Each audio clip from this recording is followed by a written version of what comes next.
To create the square knot, we're using 4 ropes. 1, 2, 3, 4. The 2 ropes in the middle, these 2 are your non-active ropes, which means they're not moving at all. They're just going to be inside filler ropes. And the 2 ropes on the outside will be wrapping around the inner ropes, creating this beautiful pattern. So we start with the left rope. The left rope goes on top of the non-active ropes. The right rope goes on top of the left, almost like creating a number 4.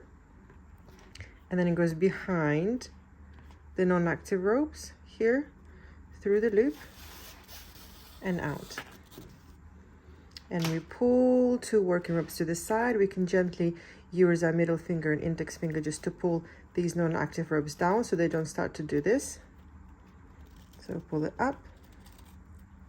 And then we start with our right rope. So the right rope goes on top of the non-active ropes. The left one goes on top of the right, behind the non-active ropes, through the loop and out.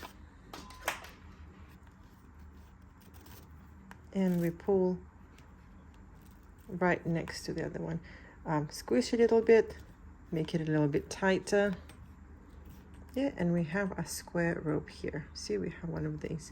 Next, we're going to swap these active ropes with the non-active ropes, simply by going like this. You see, creating this twist. And now these 2 ropes in the middle are our non-active ropes, which means they stay in the middle, and these are the ones that do the work.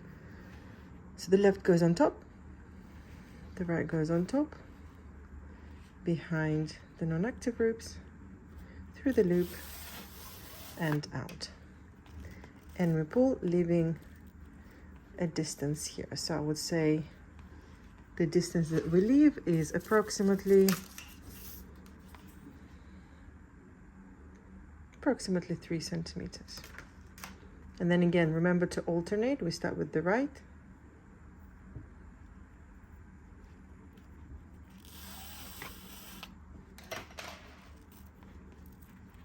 pull it nice and tight. Yeah, and we can already see that the pattern is being built, and we carry on doing the same until we reach the desired length of our bag handle.